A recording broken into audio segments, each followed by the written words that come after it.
Subscribe करें और देखें एक दिल दहला देने वाली हॉरर स्टोरी, और बेल आइकॉन प्रेस करना ना भूलें।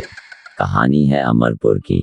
हर साल की तरह इस बार भी इस गांव में बड़ा मेला लगा था। अगले दिन बाद मेले की शुरुआत होने वाली थी। हर बार की तरह नए नए झूले, खिलौने, मिठाई वाला, चाट, गोलगप्पे वाले भी अपनी दुकान सजाए बैठे थे। लेकिन इस बार भी गांव के लोगों का ध्यान मौत के कुएं वाले खेल पर लगा हुआ था। इस खेल के प्रचार वालों ने भी कोई कमी नहीं छोड़ी थी। मोहन एक रिक्शे पर माइक लिए घोषणा कर रहा था, आ गया, एक बार फिर से आ गया। जिस खेल ने जीता है सबका दिल, वह फिर से आपके गांव आ गया। करोगे देर तो समस्या होगी विकट, क्योंकि बिक जाएंगे खेल के सारे टिकट।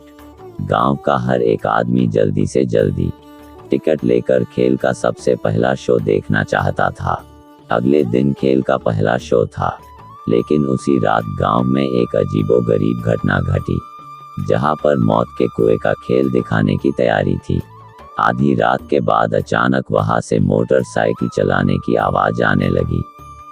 एक घर में रामलाल, उसकी पत्नी राधा और उसकी 6 साल की बेटी पूजा सो रही थी। अचानक से पूजा की नींद खुल जाती है। पूजा ने कहा, पापा जागो ना, देखो मौत के कुएं का खेल शुरू हो गया है, चलो ना देखने। अपनी बेटी पूजा की आवाज सुनकर दोनों जग जाते हैं। राधा ने कहा, अरे क्या हो गया पूजा, इतनी रात को कहाँ जाने की बात कर रही हो? पूजा ने कहा, माँ हमने उस मौत के कुएं का टिकट लिया है, ना देखो ना, वो खेल शुरू हो गया है, तुम्हें मोटरसाइकिल की आवाज आ रही है ना? रामलाल ने कहा, बेटा अभी तो रात है, वो खेल तो कल शाम को शुरू होगा। पूजा ने कहा, पर ये आवाज कैसी है पापा? रामलाल ने अपनी बेटी को समझाया, अरे होगी कोई आवाज, चलो सो जाओ। पूजा सो गई, लेकिन जैसे रात बीत रही थी, मोटरसाइकिल की आवाज बढ़ती जा रही थी। कुछ देर बाद मोटरसाइकिल की आवाज आनी बंद हो गई और वहां से एक औरत और बच्चे के रोने की आवाज आने लगी। उस आवाज से पूजा और उसके माता पिता की नींद खुल गई। इस बार वह आवाज उन दोनों ने भी सुनी। वह सब बहुत डर गए। वह उस जगह पर जाना तो चाह रहे थे, लेकिन उनकी हिम्मत नहीं हो रही थी। अगली सुबह जब उन लोगों ने गांव वालों को ये बात बताई, तो उनकी बातों पर किसी ने ध्यान नहीं दिया, क्योंकि उनके सिवा वह आवाज किसी ने नहीं सुनी थी। इसका शायद ये भी कारण रहा हो कि पूजा का घर मेले वाले मैदान के पास में था। उसी शाम राधा, रामलाल और पूजा मेला देखने गए। चारों ओर लोगों की भीड़ थी। कोई झूले पर बैठा चिल्ला रहा था, तो कोई नए खिलौने हाथ में लिए मुस्कुरा रहा था, कोई जलेबियां देखकर लार टपका रहा था, तो कोई गोलगप्पे के दुकान पर बिना गिने गोलगप्पे खा रहा था। लेकिन पूजा को तो इंतजार था मौत के कुएं का खेल शुरू होने का। वहां भी कई सारे लोगों की भीड़ थी। लोग खेल चालू करने के लिए कह ही रहे थे कि मोटरसाइकिल स्टार्ट करने की आवाज आई। मोटरसाइकिल का चालक एक्सेलरेटर बढ़ाए जा रहा था। बाइक की आवाज पूरे मेले में गूंज रही थी। दर्शक बाइक की आवाज से रोमांचित हो रहे थे। कई लोग तो सीटियां भी बजाने लगे थे। लेकिन इस बीच लोगों ने देखा कि मौत के कुएं में एक छोटी सी बच्ची बैठी रो रही है। लोगों ने आवाज लगाई कि ये किसकी बच्ची है? कोई उस बच्ची को निकालता, उसके पहले ही लोगों ने देखा कुएं के अंदर अचानक एक औरत भी आ गई। उसका चेहरा बड़ा डरावना लग रहा था। वह बच्ची उसके गोद में जाकर बैठ गई। लोगों ने देखा कि जब वो रो रहे हैं, तो उनके आंखों से आंसू नहीं बल्कि खून निकल रहे हैं। कुछ ही देर में वो दोनों उड़ते हुए बाहर आ गए। जिसने भी ये देखा वह बस एक ही आवाज में चिल्लाया, भूत भूत। सभी लोग बाहर निकल आए। मौत के कुएं के मालिक तक ये बात उसके कर्मचारियों द्वारा पहुंची। उसे बहुत गुस्सा आया और बोला, ये क्या बकवास है, और तुम लोगों ने ये क्या भूत भूत लगा रखा है? पूरे मेले में चहल पहल है और यहाँ भूत की रट लगा रखी है। लगता है तुम लोगों का काम करने का मन नहीं है। बस मुफ्त के पैसे चाहिए तुम्हें। चलो अगले शो की तैयारी करो। लेकिन अगला शो भी बिल्कुल खाली रहा, क्योंकि ये अफवाह फैल गई थी कि मौत के कुएं में भूत है। अब तो मालिक का गुस्सा 7वें आसमान पर पहुंच गया और सारा गुस्सा अपने स्टाफ पर उतार दिया। उसी रात जब मालिक गहरी नींद में था, तभी उसे तेज तेज बाइक चलाने की आवाज़ आई। उस आवाज़ से उसकी नींद खुल गई। वो गुस्से में बड़बड़ाता हुआ गया। वहाँ पहुँचते ही उसने जो देखा, उसे अपनी आंखों पर विश्वास नहीं हुआ। उसने देखा कि मौत के कुएं में एक आदमी लगातार बाइक चलाए जा रहा है। उस आदमी ने अपना सिर नीचे कर रखा था। मालिक ने उसे बुलाया, लेकिन मोटरसाइकिल के चालक ने कोई जवाब नहीं दिया। दूसरी ओर ये आवाज़ आसपास के पूरे गांव वालों को सुनाई दे रही थी। सभी को आश्चर्य हो रहा था कि आखिर इतनी रात को ये आवाज़ कैसी है। सभी को डर भी लग रहा था। फिर भी कुछ लोगों ने हिम्मत की और गांव के सरपंच जी के साथ में मेले में पहुंचे। पूजा भी रामलाल के साथ वहां पहुंची। वहां उन लोगों ने भी वही दृश्य देखा जो मौत के कुएं का मालिक देख रहा था। वह आदमी अब भी लगातार बाइक चलाए जा रहा था।